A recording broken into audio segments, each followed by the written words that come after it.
How's it going, everyone? My name is Keenan and welcome to my YouTube channel. Today I wanted to talk about something very exciting, something that will get you jumping straight out of that chair, and I'm talking about some great, juicy, exotic compound interest. This is how you can turn just a few invested dollars into millions later on. But sir, that sounds like a get-rich-quick scheme. No! This is even better. This is a get-rich-slow, over many disciplined years reality. Albert Einstein called compound interest the eighth wonder of the world. He who understands it, earns it. He who doesn't, pays it. And he's supposed to be a pretty smart guy. But the goal of this video is to get everybody on the earning side of the eighth wonder of the world. So what is the concept of compound interest? In a nutshell, it's the art of using continuous growth over time to exponentially increase value. Not linear, exponential. So let's try to think of this in a casino setting. And as a disclaimer, I'm not saying that investing and gambling are the same thing. Those are two very separate things. But who doesn't love a good casino reference and relate to them in a loving way? But anyway, say you're playing blackjack and you make your bet. You win the hand, so the dealer pays you your bet, but also pays you an extra $25 chip as the house benefit, or basically thanking you for playing in their casino. And relating to investing, that is your interest. So now you play the next hand along with your newly acquired house benefit, and you win again. So the dealer will pay you back your bet and the additional money on your house benefit or interest. See, your interest makes interest. And now we're gonna get crazy. We're gonna bet a third time. So now betting the third time, you win again, 3 times. And now you get your bet back.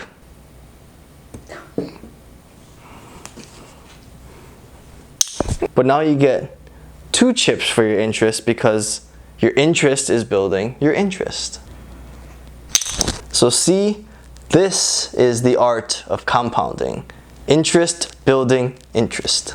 So again, gambling and investing are not the same thing, but the concept explained is what's important. The house benefit growing from $25 to $50 to $100 is the idea of your interest building interest and compounding on itself. Everyone loves playing with house money, but this house money and interest actually exists in the real world. Compounding can work for you in the investing world through your investments over time, but can also work against you in the world of debt that charges interest like credit cards. So let's get into some examples here so you can see how compounding works with investing. So let's say I started investing today at 25 years old and I'm making $50,000 a year before taxes, putting me at about $33,000 after taxes depending on where I live. We will try to save and invest 20% of my after-tax income, which will come out to about $6,000 a year. And I will continue to invest $6,000 every single year for the next 35 years until I retire at 60. We're going to be investing in the S&P 500 index, which is a fund that owns a small piece of each of the top 500 companies in the US. Historically, this fund has grown at an average rate of 8% every year, and now we start on our path to glory. So after 35 years of consistently investing every year $6,000 into the fund, I will have put in $210,000 of my own money at the age of 60. But guess what my value of my investment is at the end of the 35-year period? At an 8% return every year, I can celebrate my 60th birthday with $1.1 million in my account, nearly 5 times the amount of money I put in. That's crazy talk, but not so crazy because we understand compound interest. But let's take this a step further. To the board. So welcome to the board. I don't have this is the best pointer I have. Since I am a engineering construction, I guess this will be our first word of the day. This is a level. Hopefully a lot of you know that, but if not, this is a level. How does it work? So when you put it on a surface, and as long as the bubble is in between these 2 lines here, that means your surface is level. So if you want to determine if you're level-headed, this also measures something called plumb. Something is plumb, that means it's straight up and down. What you'll do is you'll take your level, and you see how there's another bubble up here? You'll put it onto the side to see if this edge is straight up and down, if the bubble was right in between the 2 lines. Amazing, this thing. It also makes a good pointer. This is the graph of our gains from interest from our last example. What is this showing? This is showing over so many years, over a 35-year period, how much money are we gaining in interest per year. I want you to focus in on the last 10 years. This is where most of our growth is happening. This entire curve represents our total gains. Total gains of $900,000. So this whole 35-year period, $900,000 in interest gains. This 10-year period, just 1/3 of that is $583,000. That's over 65% of your entire gains over the 35-year period in the last 10 years. And now if you look at the first 10 years, this portion here, that portion is only worth $35,000 in total interest gains. So you have the same amount of years, 10 years and 10 years, but you can see at the beginning, it's so much less interest gain than it is at the end. So now you can see why the long game is substantially more glorious than the short term when it comes to this kind of investing. So yes, compound interest will make you money over time, but it's only when you get to the very end in the long term when your compound interest becomes legendary. So I'm also going to put up a chart here of Warren Buffett's net worth over time. Looks awfully similar to another graph we just looked at. He started investing at a very young age and used the power of compound interest to grow his wealth to the massive amount that he is today. However, 99% of his current net worth was after the age of 55. Another smart guy. We should listen to him. So think long term. It's not about timing the market, it's about time in the market. So it's time for another example. There's another investor out there that's going to wait till 35 to start investing. Maybe they started a family early in their life, which made it tough to save and invest early on. Or maybe they wanted to live out their 20s, because you only live once, and you got to go to all the clubs and the bars and bottle service and go on lavish vacations, but hopefully still hitting the like button and subscribing to your favorite channels.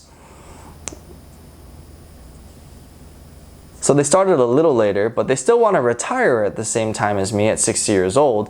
They'll just have 25 years in the market as opposed to 35. So over the 25-year investment period at an 8% return, at 60 years old, their investment value will only be $473,000, which is less than half of what they would have had they invested 10 years earlier. If that doesn't make you want to jump out of your seats and start investing, then I don't know what to tell you. But that sounds super awesome, right? You just sit back, relax, and just, do that, invest over time, think about myself long term, and everything will be fine, I'll be a millionaire. Well, yes, but also not necessarily. Because in real life, stocks and funds don't just dish out the same returns every year like clockwork. Some months can be great, 20% returns, oh yes. But others can be terrible with 10% losses. No! So if you only invest once in a while, you run the risk of investing at inopportune times. So here's an example from the past. Looking at the historical data of the S&P 500, what if you bought a share every 6 months starting in September 1990 all the way till now? Should be good, right? You're investing little by little over a long period. So if you did this, you would have put a little over $100,000 into the markets, and your value today in 2020 would be around $200,000. So yes, it's good that you invested because you made $100,000 over the 30 years, but it's bad because you only average a rate of return of 4%. What? But Keenan, you said that the S&P 500 averages an 8% per year, so how can he be doing this for 30 years and only get 4%? Indeed, I did. But that goes to show you that if you invest at the wrong times, the idea of just using an average to analyze the market kind of goes out the window. And herein lies the importance of what is known as dollar cost averaging. Dollar cost averaging is the concept of spreading out your investments over time in a consistent manner in order to minimize your risk of volatility or up and downs in the markets. You can't treat interest or growth as an average unless you invest in a way that makes it so. To the board! We're at the board. So here's a beautiful graph drawn by the best in the business of the S&P 500 over its inception-ish. Its value, time.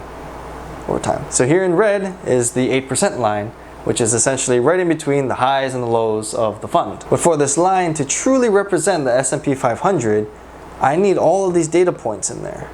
All of these data points create the red line. So if you're not investing in a way that's mimicking all these points, the red line doesn't really apply to you. So if you only invest, say, here, here, and here, your line looks more like that. And that's not what you want. Hence, the idea of dollar cost averaging is to invest as many times as you can so you are mimicking this graph. Your investment pattern is mimicking the shape of this graph, and then you can expect probably something closer to an 8% return. So if you pick and choose random spots over time, your return may not necessarily be this line for better or for worse. The more times you invest below the line, the more return you'll have. The more times you're above this line, the less return you'll have. As you get closer to retirement, you need to be more cautious of what the market is doing. You're more susceptible to these highs and lows because this is the time when you're trying to pull out your money. Like, could you imagine if somebody had built up their whole nest egg, right? You know, from 30 years down the line, and they retired here? Not a good deal for them, right? So this is why when you start with a long-term mindset at the beginning, you don't care what's happening tomorrow. You don't even care what's happening 5 years from now. You care about what's up here. That's all you're really banking on.